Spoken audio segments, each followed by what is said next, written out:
Hello दोस्तों, स्वागत है आप सबका अरावली पाठशाला पर। मैं पंकज माली आप सबका हार्दिक स्वागत अभिनंदन करता हूँ। चैप्टर चल रहा था अपना जैव प्रक्रम, क्या नाम है, लाइफ प्रोसेस अपना चल रहा था। और उसमें अपने अगली वीडियो में जैव प्रक्रम क्या होता है और जैव प्रक्रम की आवश्यकता क्यों होती है वो अपन ने समझा था। और आज अपन लेंगे सबसे पहला जैव प्रक्रम है पोषण। किसको लेंगे अपन? पोषण को लेते हैं। कल तक हमने पढ़ा था कोशिका क्या होती है, कोशिका से अंग, अंग से तंत्र और तंत्र से किस प्रकार से शरीर बनता है, जैव प्रक्रम क्यों आवश्यक है और जैव प्रक्रम क्या होता है वो अपन ने पढ़ा। अब लेते हैं सबसे पहले है वो है पोषण।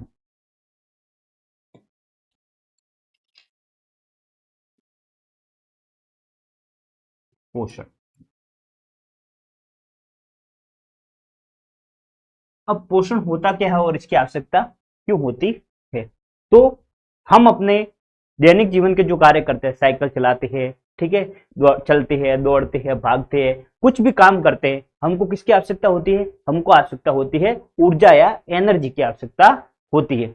यहां तक कि अगर अपन कोई काम नहीं करे और ऐसे ही अगर सोए हुए हैं तो भी उसके अंदर हमारे शरीर का काम चलता ही रहता है। जैसे कि सांस लेना, अनुरक्षण का कार्य, जैसे अनुरक्षण का कार्य हमारे श्वसन तंत्र, पाचन तंत्र, वही जो सारे काम करते रहते हैं। तो अनुरक्षण का जो काम है वो हमेशा होता रहता है और उसके लिए भी किसकी आवश्यकता होती है? ऊर्जा की आवश्यकता होती है। किसकी आवश्यकता होती है? ऊर्जा की आवश्यकता होती है। तो हमारे शरीर को किसकी आवश्यकता होती है?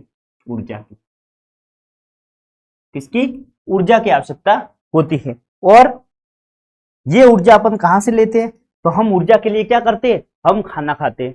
हम है वो खाना खाते हैं, बाहर से भोज्य पदार्थों को अपने अंदर ग्रहण करते हैं। लेकिन जो कुछ पदार्थ होते हैं जैसे पेड़ पौधे वगैरह है, हम तो पेड़ पौधों से प्रत्यक्ष रूप से क्या किया कि पेड़ पौधों से जो गेहूं अनाज वगैरह प्राप्त है, ठीक है, अन्य पशुओं से जो मांस वगैरह उस प्राप्त है वो अपन ग्रहण कर लेते हैं सीधा, और उससे हम भोजन के स्रोत के रूप में ग्रहण करते हैं। लेकिन जो कुछ जैसे पेड़ पौधे हैं ये अपना भोजन का निर्माण स्वयं करते हैं, किसी प्रत्यक्ष या अप्रत्यक्ष रूप से दूसरे के ऊपर निर्भर नहीं रहते हैं। उनको भी अपन आगे पढ़ेंगे। तो यहाँ पर सभी जीव है वो किसके लिए? ऊर्जा के लिए किसी भोज्य पदार्थों पर निर्भर है। किस पर? बाह्य भोज्य पदार्थों को ग्रहण कर। अब अपन हमारा उदाहरण लेते हैं। और ऊर्जा हमको कहां मिलेगी? ऊर्जा मिलेगी जब क्या होगा, कार्बोहाइड्रेट या ऊर्जा के जो स्रोत है उनसे ऊर्जा जब टूटती है सरल भोज्य पदार्थों में तो उससे ऊर्जा का निर्माण होता है। अब भोज्य पदार्थ लेते हैं उनसे, अब कुछ तो होते हैं वो डायरेक्ट ही, जैसे कार्बोहाइड्रेट मिल गया, कार्बोहाइड्रेट से सीधा ऊर्जा मिल जाती है। लेकिन जो कुछ जटिल भोज्य पदार्थ होते हैं उनसे क्या होता है, पहले सरल भोज्य पदार्थ मिलते हैं और तभी अपन को क्या ऊर्जा मिलती है। तो हमने जो छोटी कक्षा है उनमें पढ़ा था कि भोजन के जो मुख्य अवयव होते हैं वो कितने होते हैं? 6। तो भोज्य पदार्थ अपन ग्रहण करते हैं, ये क्या होते हैं? जटिल होते हैं। जैसे गुलाब जामुन खाया, रसगुल्ला खाया, लेकिन अपना हमारा शरीर थोड़ा ही जानता है कि यह गुलाब जामुन खाया या रसगुल्ला खाया या समोसा खाया तो इससे मुझे इस प्रकार की एनर्जी बनानी है। तो जो भोजन के जो मुख्य अवयव है वो मुख्यतः 6 होते हैं। कौन कौन से? पहला है कार्बोहाइड्रेट। क्या है? कार्बोहाइड्रेट। दूसरा है प्रोटीन। तीसरा है वसा या फैट। चौथा है विटामिन। पांचवा है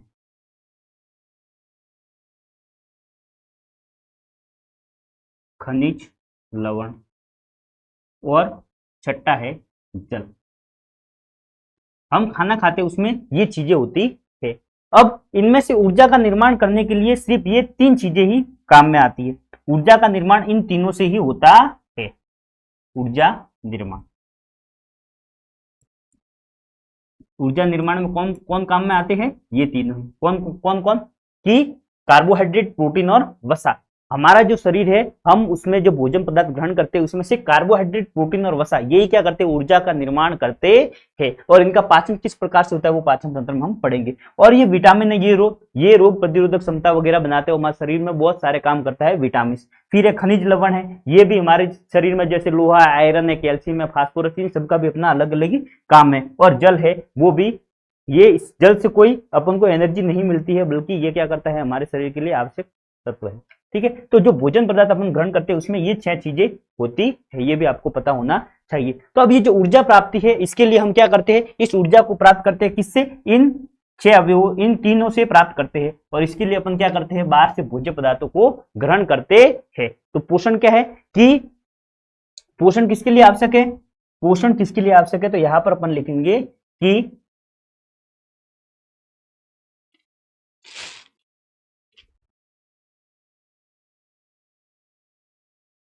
जीवों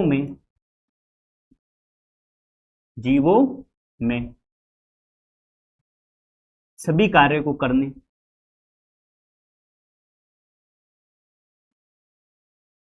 कार्य को करने जैसे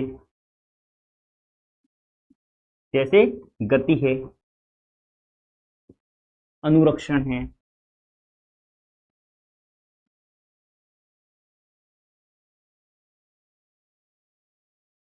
के लिए ऊर्जा की आवश्यकता होती है।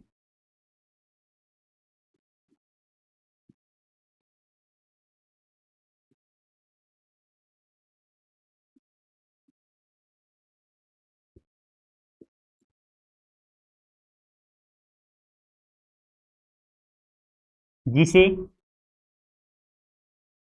सजीव, बाह्य, जटिल, कार्बनिक,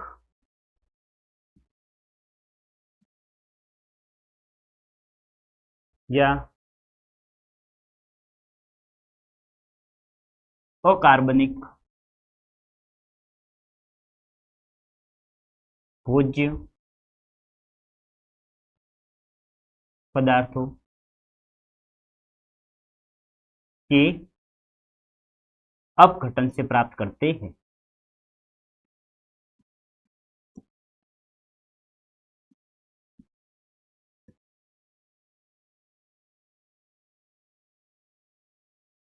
और यही जो बाह्य भोज्य पदार्थ है इनको क्या बोलते हैं, जिसे पोषण कहते हैं।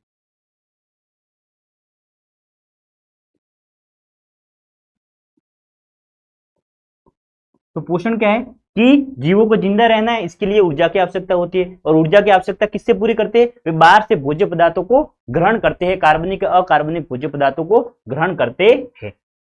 इसे क्या बोलते हैं, पोषण। ये अब ये ऊर्जा के स्रोत आपको याद होने चाहिए। अब जो पोषण है उसके आधार पर सजीव है उनको 2 भागों में बांटा गया है। कितने भागों में, 2 भागों में बांटा गया है। कौन कौन से 2 भाग है, पहला है स्वपोषी, पहला क्या है, स्वपोषी। दूसरा है विषमपोषी।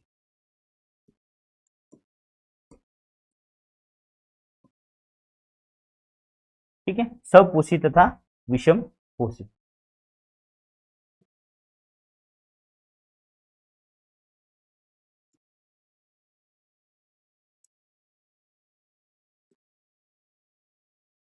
अब स्वपोषी तथा विषमपोषी क्या होते हैं वो अपन समझते हैं। अब स्वपोषी में तो आते हैं पेड़ पौधे, नीलहरी शैवाल और कुछ जीवाणु होते हैं, वो आते हैं स्वपोषी में। अब स्वपोषी में क्या होता है कि ये अपना जो खान भोजन है इसका निर्माण स्वयं करते हैं। कैसे करते हैं कि ये जो वातावरणीय कार्बन डाइऑक्साइड है, जो ये क्या है, वातावरणीय कार्बन डाइऑक्साइड, और साथ ही साथ किससे, सूर्य के प्रकाश और जल, इन सबका उपयोग करके क्या बनाते हैं, कार्बोहाइड्रेट का निर्माण करते हैं। किसका निर्माण करते हैं, कार्बोहाइड्रेट का निर्माण करते हैं। और कार्बोहाइड्रेट इनके लिए ऊर्जा के स्रोत के रूप में उपयोग होता है। तो अब इन्होंने क्या किया, ये किसी पर निर्भर नहीं है, इन्होंने वातावरण से CO2 ले ली और जल ले लिया और प्रकाश, सूर्य का प्रकाश मिल रहा था, अपना भोजन स्वयं बना दिया था, वो हो गए स्वपोषी हो गए। जबकि ये विषमपोषी में कौन आते हैं, हम मनुष्य वगैरह है, पेड़ पौधे, कुत्ता बिल्ली वगैरह, ये सारे क्या है, विषमपोषी है। अब विषमपोषी क्या, हम तो बोलेंगे कि हम अपना खाना स्वयं बनाते हैं, मम्मी बनाती है घर पे, तो वो हम खाना अपना स्वयं नहीं बनाते हैं। जो भोजन के जो स्रोत है वो अंतिम रूप से हमको कहाँ से प्राप्त हो रहे हैं। अब जैसे हमने क्या कही, रोटी चपाती खाई, अब उससे जो गेहूं मिला, वो अपन को गेहूं कहाँ से मिला, इन सब पोषी पेड़ पौधों से हमने प्राप्त किया। गेहूं का निर्माण हमने खुद ने नहीं किया। अब कोई मांसाहारी, उसने मांस खाया, अब मांस खाया तो लेकिन मांस खाने वाले जैसे कि कोई बकरी वगैरह है, तो उस बकरी ने भी क्या अंतिम रूप से चारा ही खाया था, तो अंतिम रूप से वह पेड़ पौधों पर निर्भर हो गई। तो ये जो विषम पोषी है वो प्रत्यक्ष मतलब जो अपन को सीधा दिख रहा है कि ये हाँ ये हमको पेड़ पौधे से मिला है, या अप्रत्यक्ष जैसे कि बकरी वाला एग्जाम्पल, प्रत्यक्ष या अप्रत्यक्ष रूप से किस पर निर्भर होते हैं, ये स्वपोषी पर निर्भर होते हैं। तो स्वपोषी किसको बोलते हैं? प्रश्न पूछेगा पोषण के आधार पर जीवों को कितने भागों में बांटा गया है, तो आपका आंसर होगा 2 भागों में, स्वपोषी तथा विषम पोषी पोषण। पोषण कितने प्रकार का? 2 प्रकार का होते हैं। तो अब स्वपोषी में आप क्या लिखोगे? स्वपोषी में आपको लिखना है, इसको थोड़ा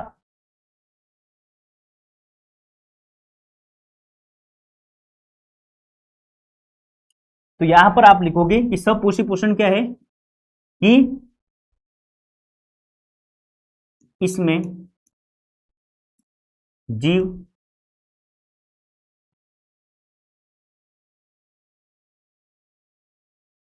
इसमें वातावरणीय CO2 कार्बन डाइऑक्साइड तथा जल वातावरणीय CO2 जल का सूर्य के प्रकाश तथा क्लोरोफिल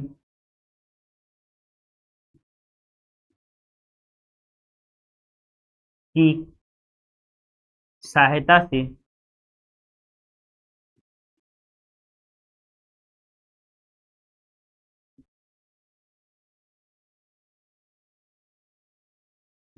कार्बोहाइड्रेट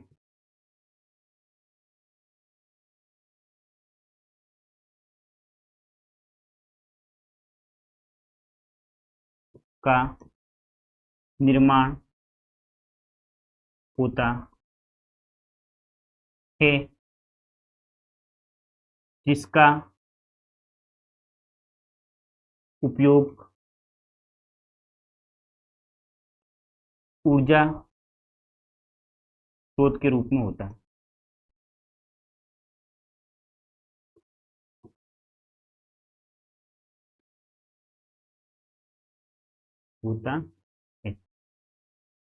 अब ये जल है, ठीक है, इसमें कहीं पर कार्बन आपको दिख रहा है, CO2 है, ये वातावरण, ये अकार्बनिक स्रोत है, जो इनको प्राप्त करने वाले जो स्रोत है वो अकार्बनिक स्रोत है। और ये जो सारे है, ये आप CO2 देख रहे हो, जल देख रहे हो, ये सारे क्या है? ये सरल भोज्य पदार्थ है, इनके लिए क्या है? सरल भोज्य पदार्थ। इससे जो सीधा बना है, जैसे CO2 ले ली, जल ले ली, और सीधा इनको कार्बोहाइड्रेट प्राप्त हो गया, सीधा क्या बनाया इन्होंने? कार्बोहाइड्रेट। ये क्या है? सरल भोज्य पदार्थ का निर्माण करते हैं, सर की सहायता से। यहां पर आप लिख सकते हो सरल भोज्य पदार्थ, ठीक है, कार्बोहाइड्रेट का निर्माण करते हैं। अब ऐसे कौन करते हैं? जैसे कि एग्जाम्पल आप लिख सकते हो, एग्जाम्पल इसके लिखना, पेड़ पौधे, ठीक है, उसके बाद है कुछ जीवाणु, कुछ जो जीवाणु होते हैं वो भी सूर्य के प्रकाश की उपस्थिति में अपना भोजन का निर्माण कर देते हैं। अपन इसमें पढ़ेंगे वापस सब पोषियों में कि किस प्रकार से पेड़ पौधे प्रकाश संश्लेषण की क्रिया करते हैं वो।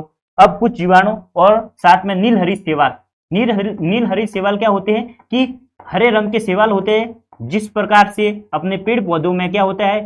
पर्णहरित होता है, हरित लवक होता है या क्लोरोफिल होता है, उसी प्रकार इसमें भी क्लोरोफिल उपस्थित रहता है। तो ये क्या होते हैं? स्वपोषी। इसमें वातावरणीय CO2 तथा जल का सूर्य के प्रकाश तथा क्लोरोफिल की सहायता से कार्बोहाइड्रेट का निर्माण होता है, जिसका उपयोग ऊर्जा स्रोत के रूप में होता है। पेड़ पौधे, कुछ जीवाणु तथा नीलहरित शैवाल स्वपोषी के अंदर आते हैं। अब विषम पोषी। विषम पोषी में क्या होता है कि ये प्रत्यक्ष तथा अप्रत्यक्ष रूप से ऊर्जा स्रोत के लिए किसके ऊपर निर्भर होते हैं? स्वपोषी से होते हैं। तो यहां पर आप लिख सकते हैं ये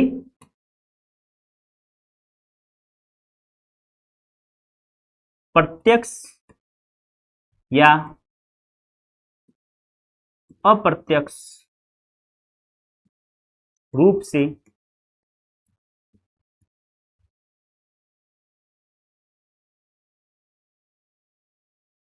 किस पर निर्भर होते हैं? स्वपोषी पर।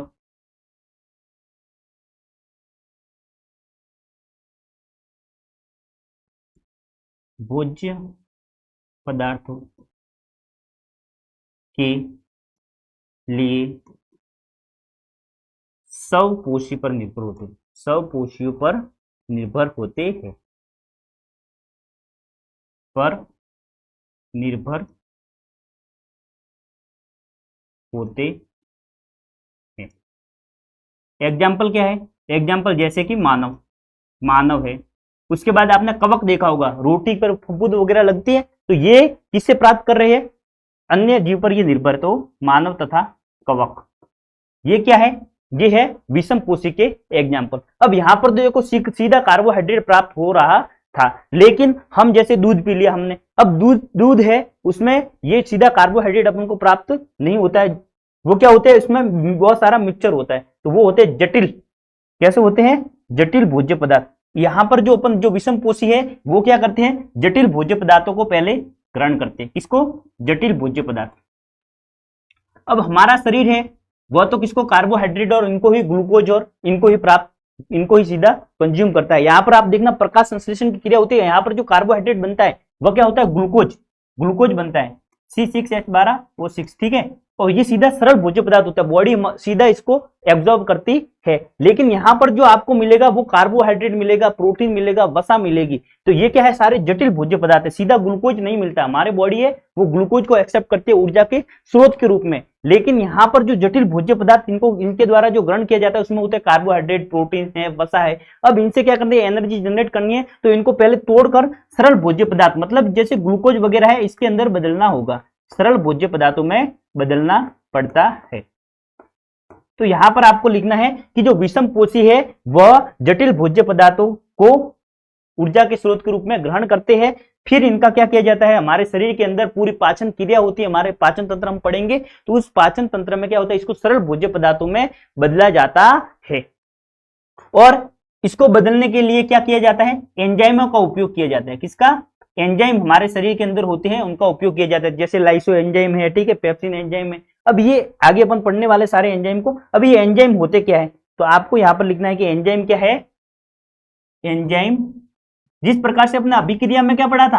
अभिक्रिया के अंदर उत्प्रेरक पढ़ा था, उत्प्रेरक क्या करता था? अभिक्रिया को प्रभावित करेगा। उसी प्रकार जो एंजाइम है यह क्या है? ये जैव उत्प्रेरक होते हैं। क्या होते हैं? जैव उत्प्रेरक होते हैं। और पाचन में ये क्या काम करते हैं? ये जटिल भोज्य पदार्थों को, जटिल भोज्य पदार्थों को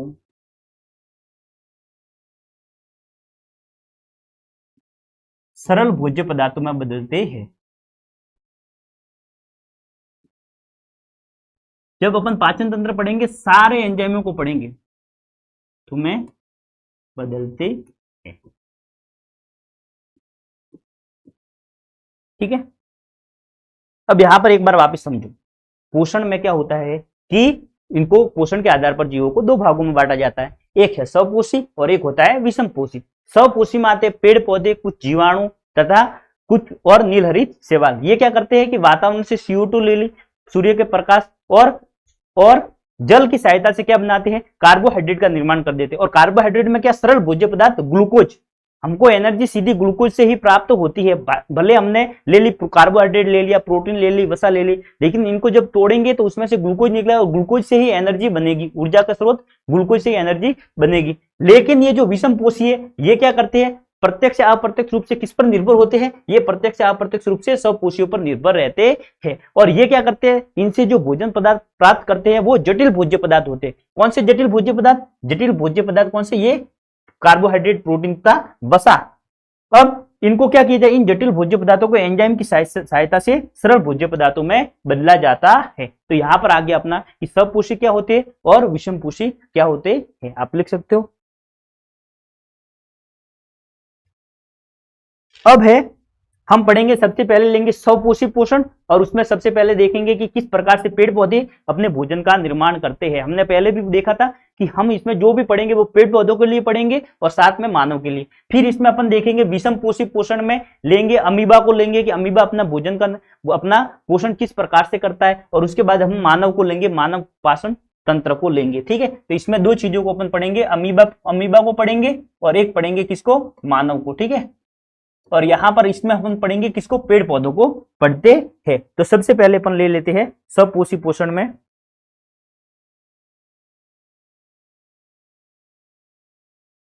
अब यहां पर अपन ले लेते हैं हेडिंग,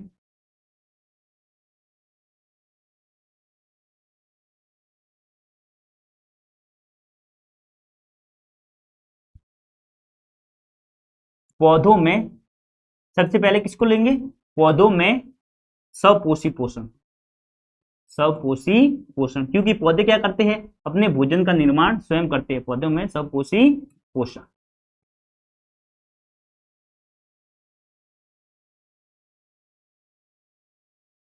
अब पौधों में सपोषी पोषण समझने के लिए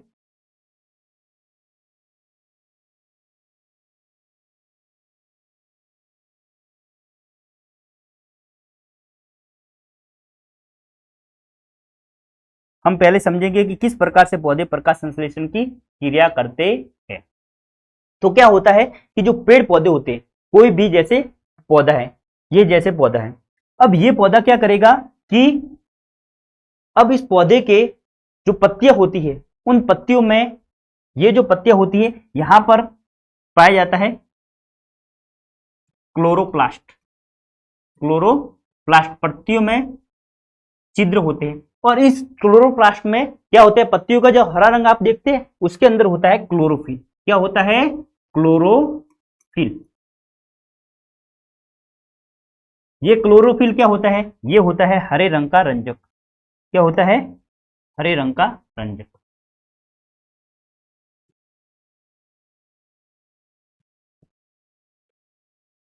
इसी के कारण पत्तियां हरी दिखाई देती है। तो पत्तियों में क्या होता है, क्लोरोप्लास्ट, छोटे छोटे उसके अंदर छिद्र होते हैं, जिसको बोलते हैं क्लोरोप्लास्ट, और क्लोरोप्लास्ट में क्लोरोफिल होता है। अब पौधों को अपने भोजन का निर्माण करना है, इसके लिए ये क्या करेगा कि पौधे होते हैं वो एक तो लेते हैं जल, किसको लेते हैं, जल, और लेंगे वायुमंडल से CO2 को लेते हैं, वायुमंडल से कार्बन डाइऑक्साइड को ग्रहण करते हैं। तो इसको चाहिए जल तथा CO2, दो चीज इसके लिए चाहिए, और इससे ये बना देता है क्या, कार्बोहाइड्रेट बना देता है। और कार्बोहाइड्रेट में क्या बनाता है, ग्लूकोज। ये C6H12O6, ये क्या है, ग्लूकोज का फॉर्मूला है। और साथ में आपने देखा होगा कि पेड़ पौधे अपन को क्या देते हैं, ऑक्सीजन देते, क्या देते हैं, ऑक्सीजन। तो साथ में ये वापस बनाते हैं, ऑक्सीजन भी बनाते हैं, और साथ में थोड़ा कुछ मात्रा में जल भी बनाते हैं। ठीक है, तो अब ये कार्बोहाइड्रेट बन गया, इससे क्या बनाएंगे, ऊर्जा बनाएंगे। अब इसके लिए इसलिए जो ये पूरा प्रोसेस चलता है उसको क्या बोलते हैं, प्रकाश संश्लेषण। क्या बोलते हैं, ये जो पूरा प्रोसेस है, क्या कि जो पेड़ पौधे हैं वो क्या करेंगे, जल को लेंगे, कार्बन डाइऑक्साइड को लेंगे, फिर सूर्य का प्रकाश है, यहां से क्या आ रहा है, बाहर से सूर्य का प्रकाश, और साथ में क्या था, यहां पर क्लोरोफिल होना जरूरी है, तभी क्या होगा कि ये इसको CO2 को कार्बोहाइड्रेट में बदलेगा। ठीक है, तो सूर्य का प्रकाश, क्लोरोफिल, और इनसे क्या करेगा, ये कार्बोहाइड्रेट का निर्माण करेगा, जिसी को क्या बोलते हैं, प्रकाश संश्लेषण कहते हैं। तो पहला प्रश्न आपको बनता है कि पौधे में भोजन निर्माण की प्रक्रिया को क्या कहते हैं, तो आपको पता होना चाहिए क्या है, प्रकाश संश्लेषण। प्रकाश के द्वारा संश्लेषण हो रहा है किसका, ऊर्जा, कार्बोहाइड्रेट के स्रोत का, इसलिए इसको क्या बोलते हैं, प्रकाश संश्लेषण बोलते हैं। अब प्रकाश संश्लेषण को आप कैसे परिभाषित करोगे कि अब देखो यहां पर समझो, पौधे को क्या चाहिए प्रकाश संश्लेषण के लिए, जल चाहिए। जल कहां से मिलेगा, जल मिलेगा, पेड़ पौधे हैं वो जड़ों से प्राप्त करेंगे, मृदा से किसको प्राप्त करेंगे, जल या पानी को प्राप्त करेंगे। अब है CO2 की बारी।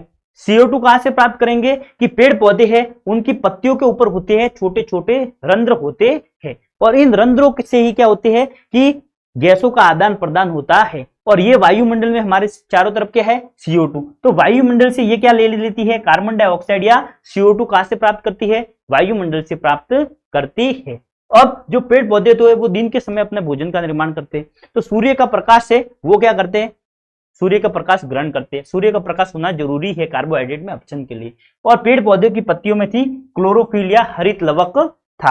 अब इन सबसे क्या होगी, रिएक्शन होगी, और क्या बनेगा, ग्लूकोज। जिसको क्या, ये क्या है, ग्लूकोज या कार्बोहाइड्रेट है। और साथ में हमको क्या मिलता है, साथ में ऑक्सीजन भी रिलीज होती है, साथ में क्या बनती है, ऑक्सीजन, और कुछ मात्रा में जल भी बनता है। आगे इसके प्रोसेस में हम आगे पढ़ेंगे कि किस प्रकार से ये CO2 ग्रहण होती है, वो रंध्रों के द्वारा कैसे ग्रहण की जाती है, वो इसके अगले टॉपिक में है। तो यहाँ पर आपको लिखना है कि क्या है प्रकाश संश्लेषण, कि प्रकाश संश्लेषण पेड़ पौधों में भोजन निर्माण की प्रक्रिया है, जिसके अंदर पौधे जल तथा वातावरणीय CO2 का उपयोग करते हैं और सूर्य की प्रकाश तथा क्लोरोफिल की उपस्थिति में इसका किसमें, कार्बोहाइड्रेट में अपचयन कर देते हैं। क्या करते हैं, अपचयन। यहाँ पर देखो आप, अपचयन, ठीक है, किस प्रकार से अपचयन करते हैं अपन आगे देखेंगे, ठीक है। अपचयन करते हैं जिसको क्या बोलते हैं, प्रकाश संश्लेषण बोलते हैं। अब प्रकाश संश्लेषण क्या है, आपको पूछे कि प्रकाश संश्लेषण पेड़ पौधों में भोजन निर्माण की प्रक्रिया है, जिसमें पौधे जल तथा वातावरणीय CO2 का उपयोग करके सूर्य के प्रकाश तथा क्लोरोफिल की उपस्थिति में किसका निर्माण करते हैं, कार्बोहाइड्रेट या ग्लूकोज का निर्माण करते हैं, जिसे क्या बोलते हैं, प्रकाश संश्लेषण बोलते हैं, ठीक है। तो यहां पर अपन लिख देते हैं प्रकाश संश्लेषण को, इसको लिख देते हैं प्रकाश संश्लेषण।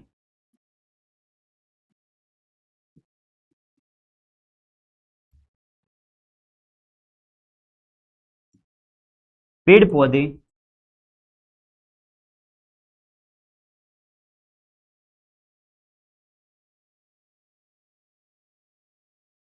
वातावरणीय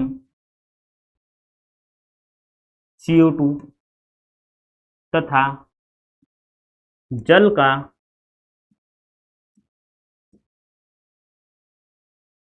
सूर्य के प्रकाश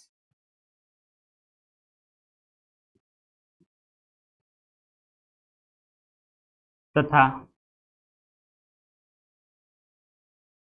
क्लोरोफिल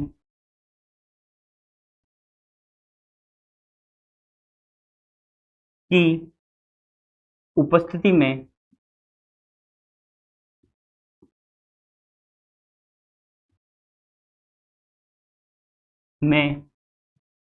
ग्लूकोज में, ग्लूकोज या कार्बोहाइड्रेट, यहाँ पर लिखें, ग्लूकोज क्या है, कार्बोहाइड्रेट का सरल रूप है, कार्बोहाइड्रेट में अपचयन कर देते हैं।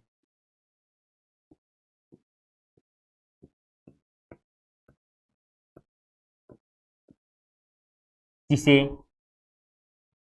प्रकाश संश्लेषण कहते हैं, जिसे क्या कहते हैं, प्रकाश संश्लेषण कहते हैं। तो ये हो गया प्रकाश संश्लेषण, ठीक है। अब प्रकाश संश्लेषण की क्रमबद्ध चरण घटनाएं अपन लिखते हैं। सबसे पहले क्या हुआ, अब आपको ये तो पूछे प्रकाश संश्लेषण की परिभाषा क्या है, तो आपको सीधा लिखना है कि पेड़ पौधे क्या करते हैं, वातावरण की CO2 तथा जल को सूर्य के प्रकाश तथा क्लोरोफिल की उपस्थिति में ग्लूकोज तथा कार्बोहाइड्रेट में अपचयन कर देते हैं।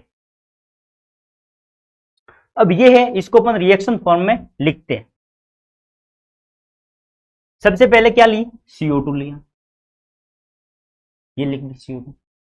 फिर साथ में जल जल जल प्राप्त हुआ, जल कहां से हुआ, जड़ों से प्राप्त हुआ, तो ये ले लिया अपन ने H2O। फिर क्या हुआ, क्या क्या जरूरत थी, एक था सूर्य का प्रकाश, सूर्य का प्रकाश, साथ में क्लोरोफिल। ये रिएक्शन आपको लिखनी है, ठीक है, क्लोरोफिल।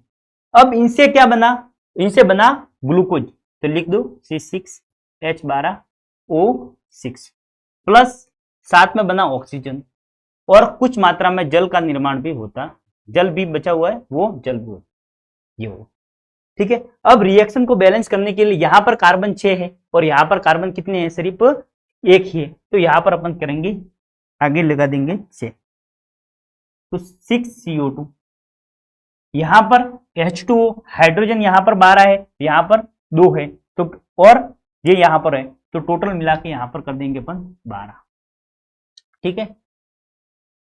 अब कार्बन 6 C6H12, ठीक है। अब ये ऑक्सीजन यहां पर देखो 6CO2 और जल भी, जल के अणु 6 कर देते हैं, ठीक है। तो ये हो गया, ये क्या है, ये बन गया अपना ग्लूकोज, और ये अभिक्रिया पूरी होगी बैलेंस। आप देखो कार्बन कितने हैं, 6, कार्बन 6 हो गए, हाइड्रोजन कितने हैं, 12 और 12 24 है, तो 12 ये हो गए और 12 ये 24 हो गए। अब देखो ऑक्सीजन, ऑक्सीजन कितने हैं, 6 6 12 और 12 और 12 ये 24, तो 6 और 6 12 और 6 ये और 6 ये, टोटल मिला के 24 हो गए। तो ये हो गई इसकी रासायनिक अभिक्रिया। ये आपको याद करनी है और लिखनी भी है। क्या कुछ नहीं करना है, CO2 ले ली, जल ले लिया, फिर क्या बन गया, ग्लूकोज बन गया, यहां पर लिख दो ग्लूकोज, और साथ में क्या बन गया, ऑक्सीजन बन गई और H2 वो बन गया। ये देखना पौधे क्या करते हैं, जिस प्रकार से अपन सांस लेते हैं अपन को ऑक्सीजन चाहिए, पौधे लेते हैं CO2, ठीक है, जल लेते हैं, सूर्य का प्रकाश, क्लोरोफिल बन जाता है, क्लोरोफिल आता है और साथ में ऑक्सीजन छोड़ते हैं और ग्लूकोज का निर्माण करते हैं, और यही ग्लूकोज क्या है, कार्बोहाइड्रेट का रूप है। अब हम इसको लिखना है चरणबद्ध तरीके से, ठीक है। अगर आपको पूछे कि प्रकाश संश्लेषण में कौन कौन सी घटनाएं होती है, तो प्रकाश संश्लेषण की घटनाएं, आपको पूछे कि प्रकाश संश्लेषण में क्या क्या घटनाएं होती है, तो आपको चरण लिखने हैं। सबसे पहला क्या होता है, तो हमने देखा कि पहला क्या हुआ, यहां पर प्रकाश संश्लेषण में आप देख सकते हो कि ये देखो क्लोरोफिल ने क्या किया, सूर्य का प्रकाश ग्रहण किया, और इस सूर्य के प्रकाश में कौन सी ऊर्जा थी, प्रकाश ऊर्जा थी, और उससे क्या बना दिया, इसको रासायनिक ऊर्जा में परिवर्तित कर दिया। सूर्य के जो प्रकाश था उसको क्या किया कि सीधा लिया, सूर्य का प्रकाश था वो था प्रकाश ऊर्जा, और प्रकाश ऊर्जा से इसको किसमें बदल दिया, उसको रासायनिक ऊर्जा के रूप में क्या किया, अवशोषित किया। तो पहला पॉइंट अपन लिख देंगे कि क्लोरोफिल है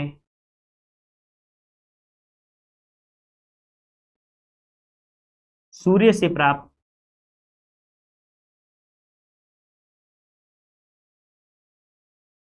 कौन सी ऊर्जा, प्रकाश ऊर्जा, क्योंकि ये जो ग्लूकोज है ये ऊर्जा देगा, लेकिन ऊर्जा क्या होता है, ऊर्जा का सिद्धांत क्या है, ऊर्जा ना तो कभी नष्ट हो सकती है ना कभी बनती है, एक रूप से दूसरे रूप में बदलती है। तो क्लोरोफिल है वो सूर्य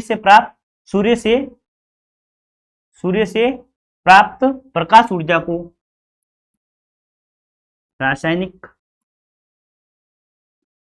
ऊर्जा में बदलता है।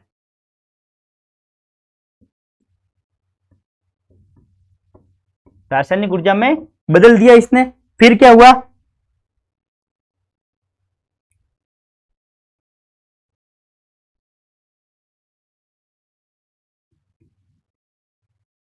रासायनिक ऊर्जा के रूप में इसको बदला किसने, क्लोरोफिल ने सूर्य के प्रकाश को ग्रहण किया और उसको रासायनिक ऊर्जा में बदला। फिर है जल के अणुओं का। अब यहां पर आप देखो कि यहां पर तो सिर्फ क्या था, जल का अणु था, अब ये किसमें टूट गया, ऑक्सीजन में टूट गया। तो जो जल का अणु है उसका किसमें अपघटन हो गया, जल के अणुओं का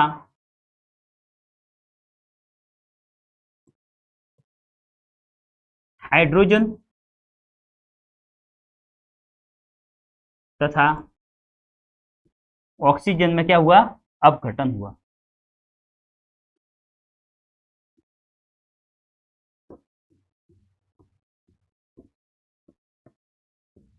यहां पर जल का अणु था वो टूट के ऑक्सीजन था हाइड्रोजन में परिवर्तित हुआ, ऑक्सीजन में अपघटन हुआ।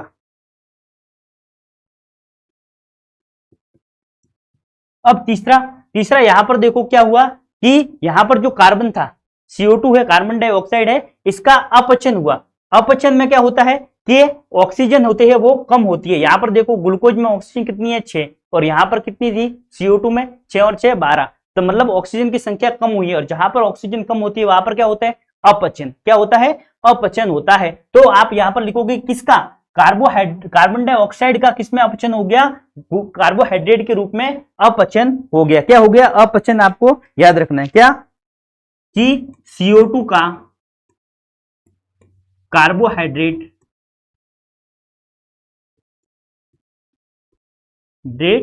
में अपचन। आपको कथन में देंगे कि प्रकाश संश्लेषण में CO2 का कार्बोहाइड्रेट में खाली जगह होता है, फिर आपको दे देंगे अपचन, उपचन, ठीक है, और विखंडन। तो आपको लिखना है अपचन होता है,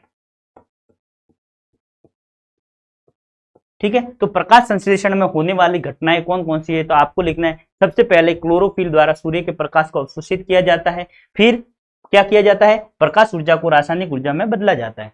जल के अणुओं का क्या होता है, अपघटन किसमें, हाइड्रोजन तथा ऑक्सीजन में अपघटन होता है। फिर क्या होता है, CO2 का कार्बोहाइड्रेट में अपचयन होता है। ये तीनों घटनाएं होती है और इन तीनों घटनाओं के फलस्वरूप किसका निर्माण हो जाता है, ग्लूकोज का निर्माण होता है। ये कार्बोहाइड्रेट क्या है, ये ग्लूकोज ही है, ग्लूकोज कार्बोहाइड्रेट का सरल रूप, ठीक है, ग्लूकोज में अपचयन होता है।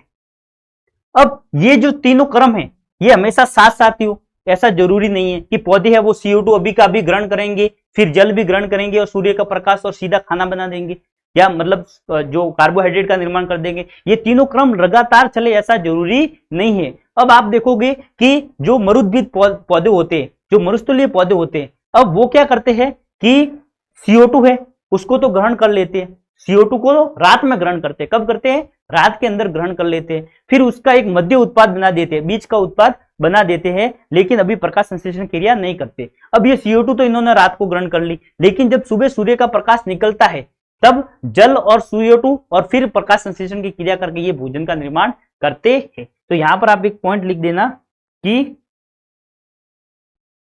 ये तीनों क्रम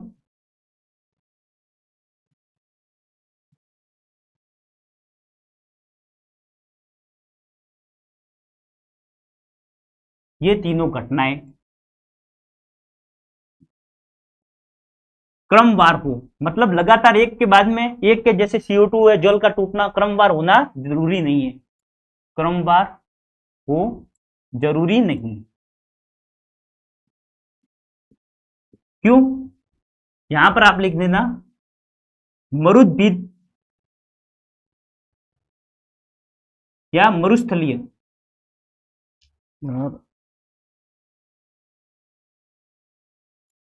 मरुस्थलीय पौधे, सभी नहीं, जो कुछ होते हैं मरुस्थलीय पौधे कब रात को क्या करते हैं, रात को CO2 ग्रहण करते हैं, रात को CO2 ग्रहण करते हैं और क्या बना देते हैं, मध्य उत्पाद, बीज का उत्पाद बना देते हैं। और दिन में सूर्य के प्रकाश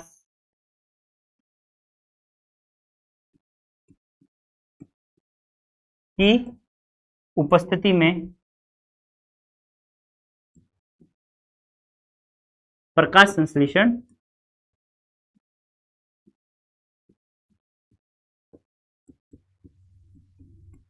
करते हैं।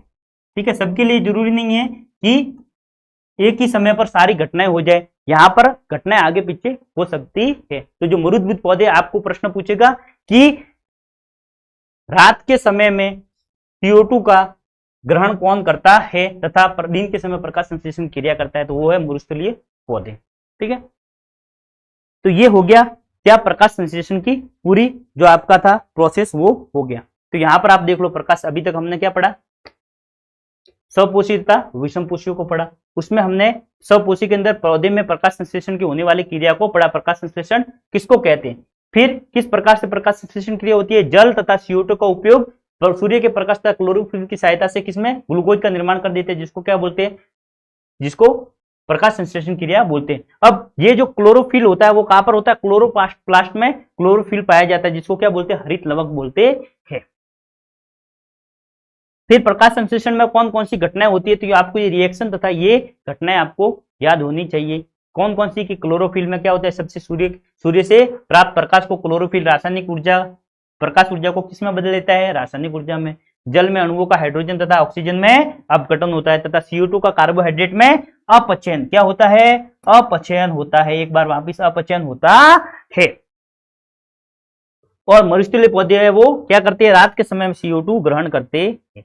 तो ये तो हो गया अपने प्रकाश संश्लेषण की क्रिया। अब हमने देखा कि जो रंध्र होते हैं पेड़ पौधे के अंदर, क्या होते हैं, रंध्र होते हैं, वो रंध्र ही क्या करते हैं, गैस का आदान प्रदान करते हैं। हमने देखा कि अब ये जल चाहिए था, पौधे को क्या चाहिए था, जल चाहिए था, तो जल तो इसने क्या कहां से ले लिया, जड़ों से ले लिया इसने प्रकाश संश्लेषण क्रिया के लिए। लेकिन जब इसको CO2 चाहिए थी, तो अब इसने CO2 इसने किस प्रकार से ग्रहण की, रंध्रों की सहायता से किस प्रकार से ये CO2 ग्रहण करता है वो हमको देखना है। तो यहां पर अपन लिख देते हैं रंध्र का कार्य,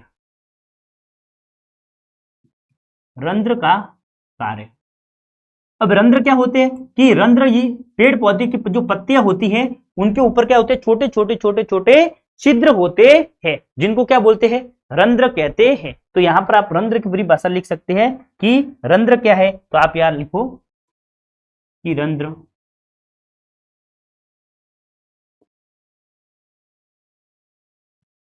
पौधों की पत्तियों पर छोटे छोटे छिद्र होते हैं, जिन्हें रंध्र कहते हैं। क्या कहते हैं, रंध्र। और यही रंध्र क्या करते हैं, ये गैसों का विनिमय करते हैं। यही रंध्र क्या करते हैं, गैसों का आदान प्रदान करते हैं, गैसों का विनिमय करते हैं, मतलब आदान प्रदान करते। ठीक है, यही क्या करते हैं, गैसों का आदान प्रदान करते, कौन, रंध्र करते हैं। अब रंध्र किस प्रकार से कार्य करते, किस प्रकार से ये गैसों को ग्रहण करेंगे और किस प्रकार से ये गैसों को बाहर छोड़ेंगे। पेड़ पौधे के लिए ये किस प्रकार से गैसों को ग्रहण करते हैं, किस प्रकार से, जैसे ऑक्सीजन छोड़ी बाहर, किस प्रकार से ऑक्सीजन छोड़ेंगे, CO2 ग्रहण करेंगे, गैसों का आदान प्रदान किस प्रकार से करते हैं वो अपन समझते हैं। तो अब जो रंध्र होता है उसका काम क्या है, गैसों का आदान प्रदान करना। अब ये रंध्र है, ये क्या खुलते तथा बंद होते हैं। अब जब इसको गैसों का आदान प्रदान करने का काम होगा तब तो ये खुलेंगे, ठीक है, और बंद हो जाएंगे। अब लेकिन अगर ये जो रंध्र है एक दूसरा काम क्या करते हैं कि ये रंध्र वाष्प उत्सर्जन की क्रिया भी करते हैं। अगर ये रंध्र हमेशा खुले रहेंगे तो क्या होगा कि इसमें से जो पौधे में जो एक्स्ट्रा जल है वो सारा वाष्प उत्सर्जन होकर बाहर निकल जाएगा। तो मतलब क्या होगा, जल की हानि हो जाएगी। अब जल की हानि हो जाएगी तो इसको रोकने के लिए क्या होगा कि जो रंध्र है जब गैसों का आदान प्रदान करेगा तभी ये खुलेगा, और जब गैसों का आदान प्रदान नहीं करना तब ये क्या हो जाएगा, बंद हो जाएगा। अब कैसे रंध्र खुलते हैं तथा बंद होते हैं वो अपन एक चित्र की सहायता से समझते हैं। अब ये है रंध्र। अब जो पौधे का जो छिद्र वाला भाग होता है वो इसकी संरचना इस प्रकार से है, ठीक है। तो ये तो है, ये वाला जो भाग है, ये वाला जो भाग है वो क्या कहलाती है, ये जो येलो वाला आपको पार्ट दिख रहा है, ये दोनों भाग है वो क्या कहलाती है, द्वार कोशिका। क्या कहलाती है, द्वार कोशिका। तो रंध्र को खोलने तथा बंद करने का काम किसके द्वारा होता है, वो होता है द्वार कोशिकाओं के द्वारा होते हैं। द्वार कोशिकाओं के द्वारा क्या होता है, रंध्र को खोलने तथा बंद करने का काम किसके द्वारा होता है, द्वार कोशिकाओं के द्वारा नियंत्रित होता है। अब रंध्र के अंदर होते है छोटा सा, ये है छिद्र, और इसी छिद्र से क्या होता है, गैस का आदान प्रदान होता है। और इस द्वार कोशिकाओं वाले भाग में यहाँ पर देखो हरित लवक भी है।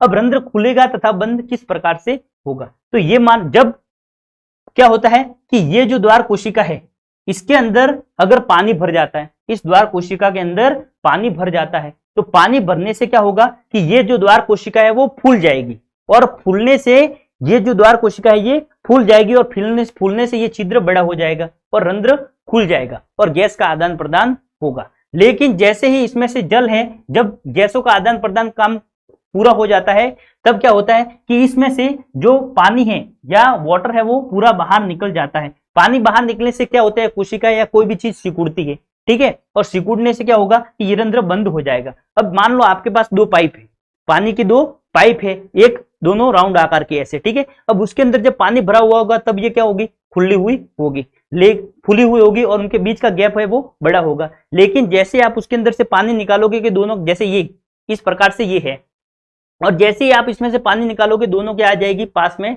आ जाएगी। तो ये इसी प्रकार रंध्र काम करते हैं। जब पानी इसमें भरता है द्वार कोशिकाओं में तो रंध्र खुल जाते हैं, और जब पानी इसमें से बाहर निकल जाता है तो द्वार कोशिका क्या हो जाती है, बंद हो जाती है। तो आपको सॉरी, आपको यहां पर क्या समझना है कि यहां पर आपको लिखना है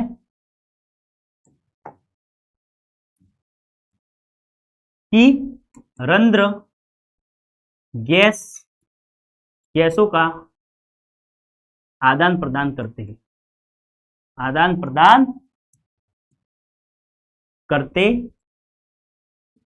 हैं, और यह कार्य द्वार कोशिकाओं, किसके द्वारा, द्वार कोशिकाओं के द्वारा नियंत्रित होता है। जब कोशिका वाला चैप्टर आपने पढ़ा था किसमें, कक्षा 9 में, तब कि जब कोशिका के अंदर पानी भर जाता है तो वो खुलती है, तो इसी प्रकार इन द्वार कोशिकाओं में पानी भर जाता है तो इससे खुलती है, द्वार कोशिकाओं द्वारा किया जाता है।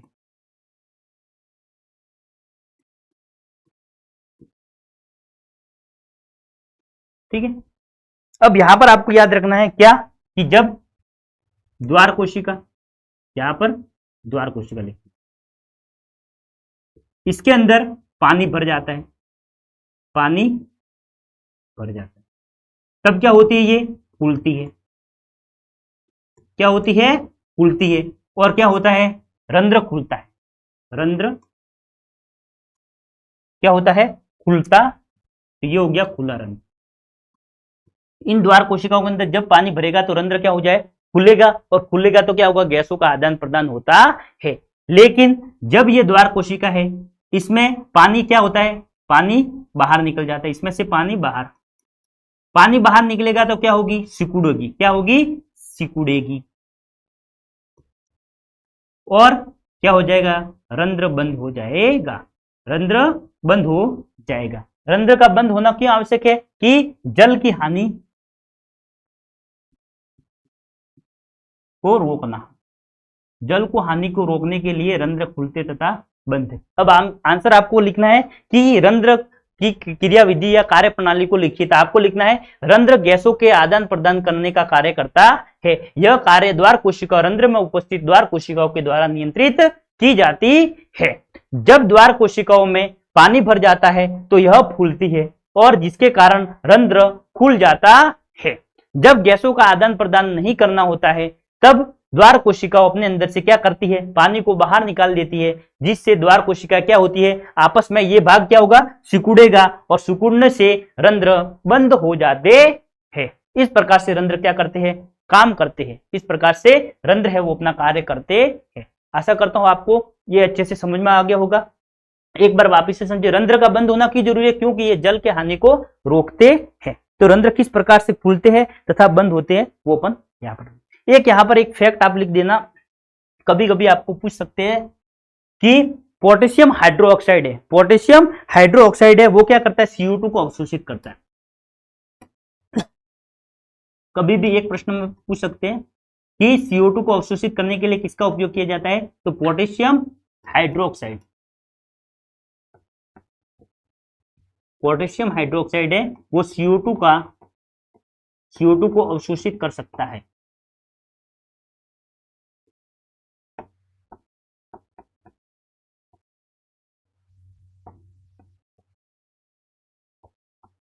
ठीक है, पोटेशियम हाइड्रोक्साइड है वो CO2 को अवशोषित कर सकता है, ये आपके एनसीईआरटी में दिया हुआ है, कभी भी आपको पूछ सकते हैं। तो आपको यहाँ पर क्या है, रंध्र की कार्य प्रणाली को अच्छे से समझना है। क्या होता है कि रंध्र है वो पौधों में गैसों का आदान प्रदान या CO2 का आदान प्रदान करने का कार्य करता है, और किस प्रकार से करता है, कि यह कार्य किसके द्वारा नियंत्रित होता है, द्वार कोशिकाओं के द्वारा नियंत्रित होता है। अब रंध्र के खुलने तथा बंद होने की प्रक्रिया किस प्रकार से, जब द्वार कोशिका के अंदर क्या भर जाता है, पानी भर जाता है, तब द्वार कोशिका खुलती है और रंध्र खुल जाता है और गैसों का आदान प्रदान करता है। लेकिन क्या होते हैं कि लंबे समय तक रंध्र खुलने से क्या होता है, जल की हानि होती है, इसे रोकने के लिए रंध्र बंद हो जाते हैं। जब गैसों का आदान प्रदान नहीं करना होता है तब क्या करते हैं कि द्वार कोशिका अपने अंदर से पानी को बाहर निकालती है और ये सिकुड़ेंगी, और सिकुड़ने से क्या होगा, रंध्र बंद हो जाते हैं। तो आशा करता हूं आपको यहां तक पूरा समझ में आ गया होगा। तो ये हो गया अपना स्वपोषी पोषण। क्या क्या पढ़ा हमने स्वपोषी पोषण में, कि सबसे पहले तो पोषण किसे कहते हैं, कि जीवों में क्या करना है, नियमित रूप से ऊर्जा की आवश्यकता को पूरा करने के लिए बाहर से भोज्य पदार्थों को ग्रहण करते हैं, उनको सरल भोज्य पदार्थों में कन्वर्ट करके फिर उसका ऊर्जा के रूप में उपयोग करते हैं, जिसको क्या बोलते हैं, पोषण कहते हैं। पोषण के आधार पर हमने जीवों को दो भागों में बांटा, स्वपोषी पोषण, विषमपोषी पोषण। समपोषी में कौन कौन आ गए, पेड़ पौधे, कुछ जीवाणु, नीलरित शैवाल। विषमपोषी में मनुष्य तथा सभी जीव जंतु। फिर हमने स्वपोषी लिया और स्वपोषी में किसको पढ़ा, हमने सबसे पहले पेड़ पौधों को पढ़ा, और पेड़ पौधों में प्रकाश संश्लेषण की क्रिया पढ़ी। प्रकाश संश्लेषण क्रिया बनने के बाद प्रकाश संश्लेषण की घटनाएं कौन कौन सी होती है वो पढ़ी, और उसके बाद हमने पढ़ा कि किस प्रकार से रंध्र होते हैं वो गैसों का आदान प्रदान करते हैं। और इसी के साथ है वो एक छूट गया, एक है जो पत्ती है उसके अनुप्रस्थ काष्ठ को समझना। ठीक है,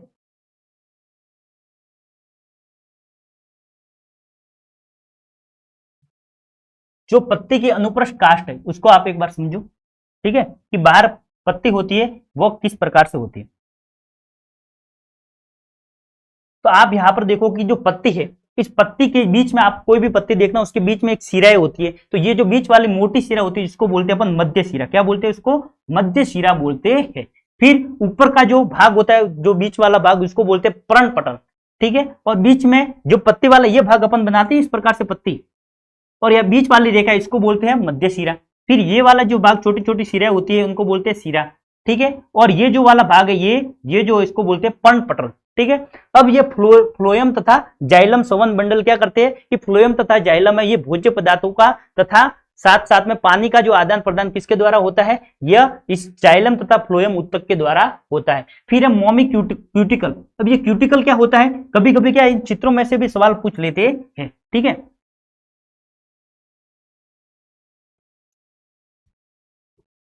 क्यूटिकल क्या होता है कि जो आप पत्ती है उसके ऊपर आप ऊपरी सतह पर देखना, कभी कभी आपको छोटा सा मोम जैसा पतला सा आपको परत सी दिखाई देती है, उसको क्या बोलते हैं? क्यूटिकल बोलते हैं। तो पेड़ पौधों की क्यूटिकल क्या होता है? तो आपको अगर ऐसा पूछे कि जो पेड़ पौधे की पत्तियां होती है, पत्तियों के ऊपर सफेद मोम जैसा चिकना पदार्थ होता है, उसको क्या बोलते हैं? तो उसको बोलते हैं क्यूटिकल, ठीक है।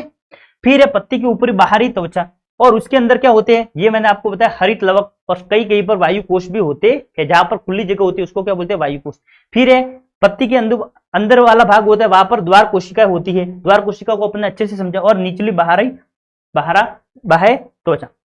तो ये होगी पूरी पत्ती। पत्ती के बीच में सबसे पहले क्या है? ये जैसे कोई पत्ती आ गई तो यहाँ पर है मध्य सिरा, क्या है? मध्य सिरा। और यहाँ पर होती है वो क्या बोलती है? सिरा उनको कहते हैं। फिर है उसमें यहाँ पर जो जाइलम तथा फ्लोएम बंडल होते हैं। फिर जो ऊपर यहाँ पर जो मोम जैसा भाग होता है इसको क्या बोलते हैं? क्यूटिकल। क्या बोलते हैं?